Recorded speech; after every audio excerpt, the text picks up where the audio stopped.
It's the award-winning radio program. Relax and enjoy. And now your host. Hi all, welcome to the segment of A Voice in the Desert titled Manna from Heaven. In this segment, we will share with you some short nuggets of the Word of God. This segment is done with the purpose that you might have a time with the Word of God for those brief moments when you need to hear from God or you just need some rest time in the Lord. Different from our regular podcast that goes more in detail into the Word of God, segments from Manna are brief and intended to expand your knowledge of God, increasing your intimacy with His Word. We pray that it is edifying to your walk with Jesus Christ. And now we leave you with our message of the day.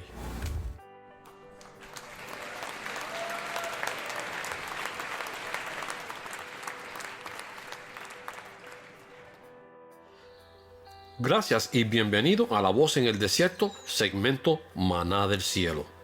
Hoy continuaremos la segunda parte del mensaje Lavado de Cerebro, parte 2.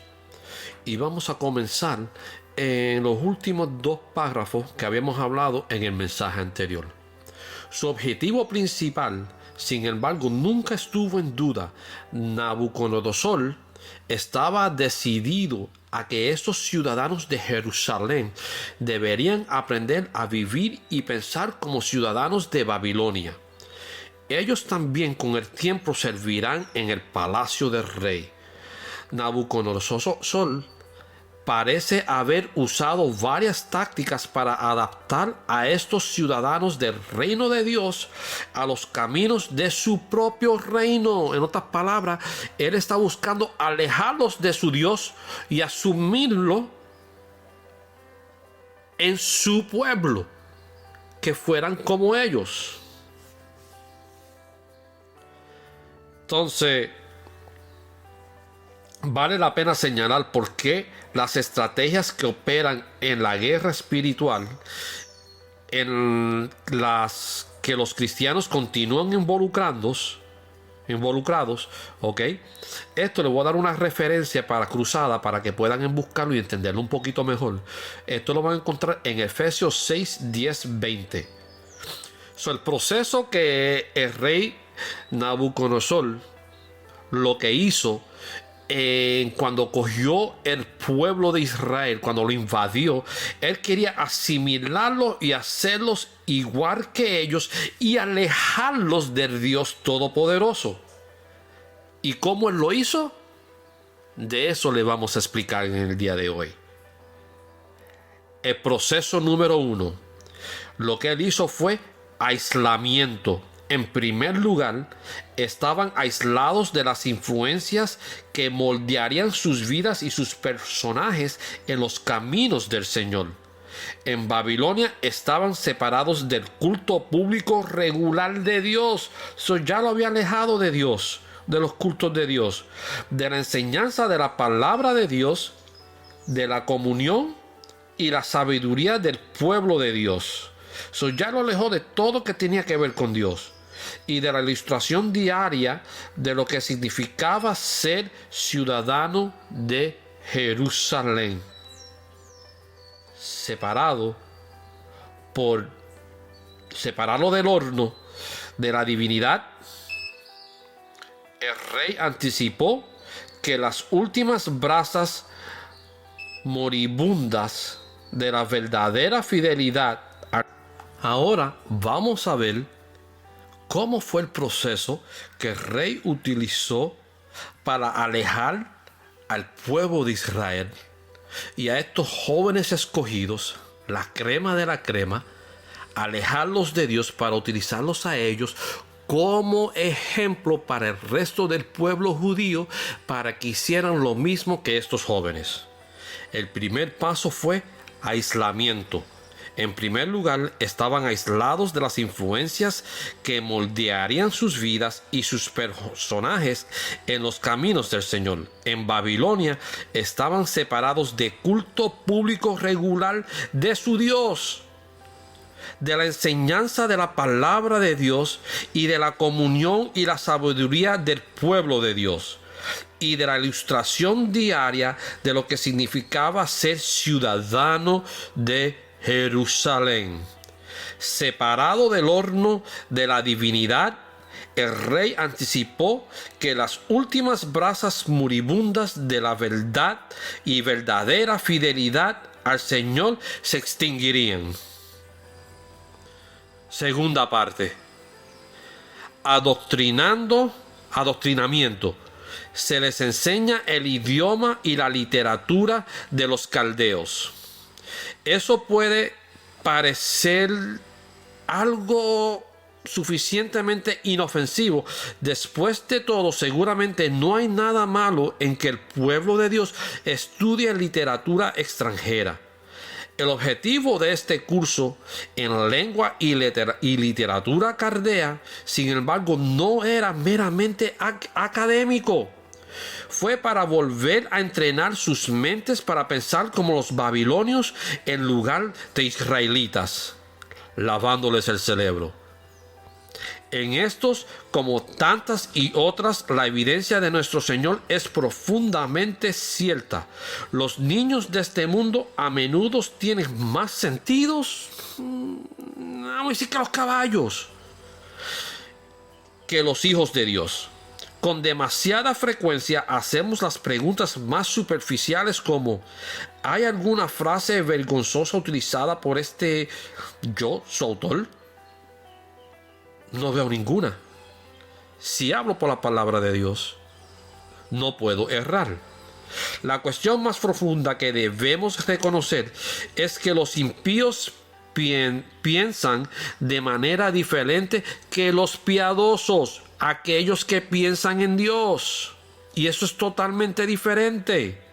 Porque Dios mismo nos ha dicho, y Pablo dijo: no nos conforméis a las costumbres de este mundo. Porque no somos de Él, somos pasajeros en este mundo. Y eso es algo que muchos de nosotros como cristianos se nos olvidan. ¿Ok?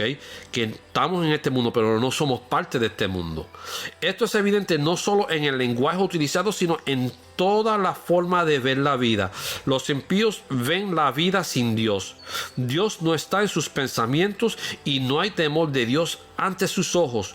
Sus escritos y enseñanzas transmiten una visión del mundo completamente diferente a las escrituras de Dios. Fue esta cosmovisión impía con la que los hijos de Israel estaban siendo adoctrinados. No es diferente lo que se intenta hacer con nuestros hijos hoy en nuestro mundo occidental. Compromiso. Esta es la tercera fase. Compromiso. Los jóvenes judíos inscritos en la escuela de Nabucodonosor recibieron una provisión diaria de las delicias del rey y del vino que bebió. Existe ciertos desacuerdos entre los estudiosos sobre la importancia que esto habría tenido para Daniel y sus compañeros, la cual le voy a dejar saber que los rechazaron. Puede ser que vean comerlo como un compromiso de su compromiso con el Señor, como un alimento sobre el cual ha ofrecido una oración pagana de consagración. Una respuesta a esta opinión se puede preguntar si las verduras estaban separadas de estos. Quizás lo que Daniel percibió, y fue correctamente, en esta asignación de alimentos fue un esfuerzo por seducirlos al estilo de vida de un babilonio a través del disfrute de placeres que nunca antes habían conocido. Vivir bien domina fácilmente los sentidos y embota el compromiso de los jóvenes cristianos. La buena vida que le ofrecieron a Daniel fue pensada por el rey para alejarlos de la dura vida a la que Dios los había llamado. Le animaría a sentarse en sí mismo y en una vida de disfrute. Le llevaría a pensar en sí mismo ya no más como un israelita servil, sino como un distinguido cortesano. Aquí hay un eco de las tentaciones en el desierto de nuestro Señor. Y le voy a dar una referencia cruzada que quiero que la lean, que viene siendo Lucas capítulo 4 versículo 1. No se hace mención de que Daniel se enfrente con una disculpa por la teología babilónica o con argumentos intelectuales contra la fe del Antiguo Testamento. El ataque fue mucho más sutil que eso y por lo tanto potencialmente mucho más letal. A alguien en el palacio de Nabucodonosor sabía lo suficiente sobre el corazón humano como para ver que la mayoría de los hombres tienen un precio y que los buenos tiempos, la comodidad, la autoestima y una posición en la sociedad suele ser una oferta suficiente para un alma. Nada de diferente de lo que estamos viviendo nosotros ahora en este mundo contemporáneo, buscando y yendo detrás de las cosas de la vida, deber de estar haciendo y buscando y haciendo el trabajo y el deber de nuestro Padre en el cielo, no el de nosotros. Eso es algo muy simple de entender.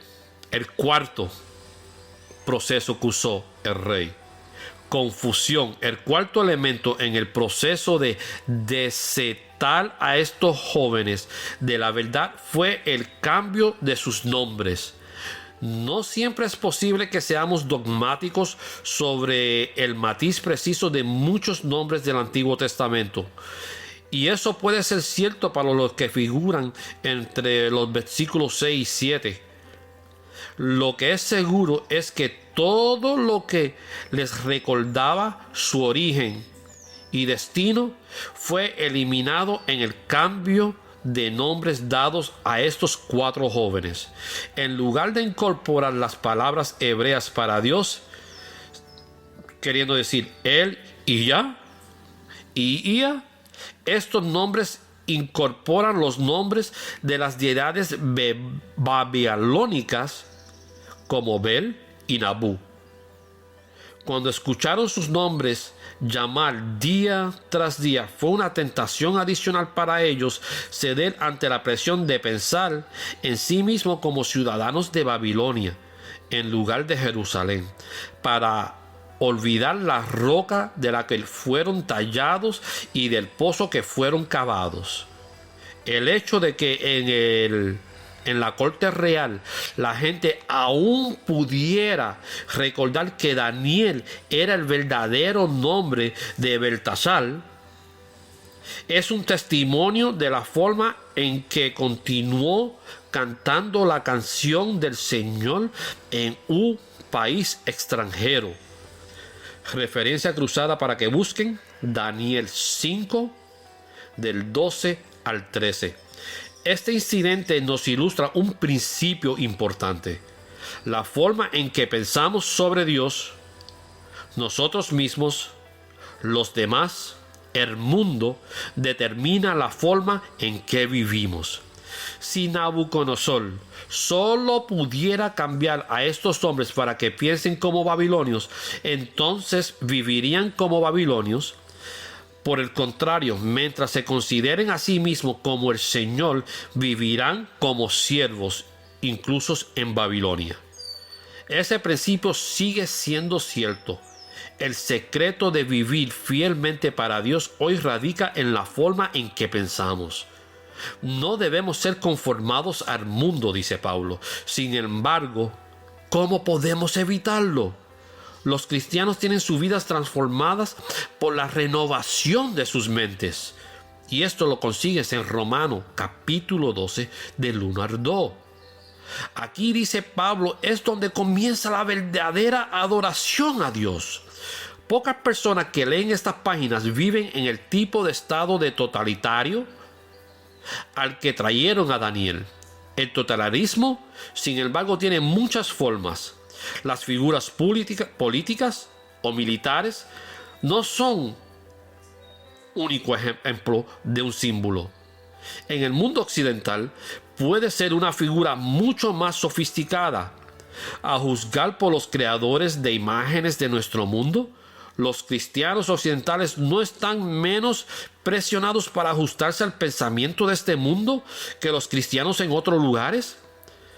Quizás nunca había habido una época en la que tantos cristianos hayan sido tan conscientes de la moda y tan pocos cristianos profesos hayan estado dispuestos a atreverse a ser diferente. No por ser diferentes, sino por ser discípulos de Cristo. Aquí sí, por favor, no dejen que en estos tiempos difíciles que estamos viviendo, en este pandemonio, cambie tu corazón por Dios. Permanece firme en el nombre del Señor y podrás participar de su glorioso triunfo sobre todo mal. Descansarás en la casa del Señor por el resto de sus días. Esto ciertamente lo creo, y lo creo ¿por qué? Porque la palabra de Dios me lo dice. Dios los bendiga. Mi nombre es César y soy una voz en el desierto. Thank you for listening to today's episode. You can also follow us on Twitter, okay? And our handle on Twitter is The Desert. That's where you're gonna find the Voice in the Desert at the handle The Desert. Okay, so follow us there so you can get our tweets throughout the day and some encouraging messages. You can also listen to our podcast in iHeartRadio. All you have to do is search for A Voice in the Desert and like us there and put us down as your favorite. And you can listen to us on your daily commute as you're going back and forth in your car and listen to us at your leisure or at your home. Okay? If you think that was enough, we got another surprise. You can find us at iTunes, okay? On podcast iTunes. Just search for A Voice in the Desert, and you're going to find us right there. And all you have to do is subscribe to it. And anytime a new podcast is out, it will automatically be downloaded onto your device. Okay, you can also follow us at Stitcher Radio. All you have to do is search for A Voice in the Desert. You're going to find us, follow us, and you'll be able to listen to us at your leisure. Okay, and but always your first recourse should be a www.avoiceinthedesert.net. There you will have all our archive, latest messages, and also downloaded materials that we provide for you for your learning experience. Okay. Once again, thank you for listening to us. God bless you, and can't wait to give you our next message on next week. Okay. Take care. Bye. Tell your friends and family about it. Please follow us on Facebook and subscribe via iTunes.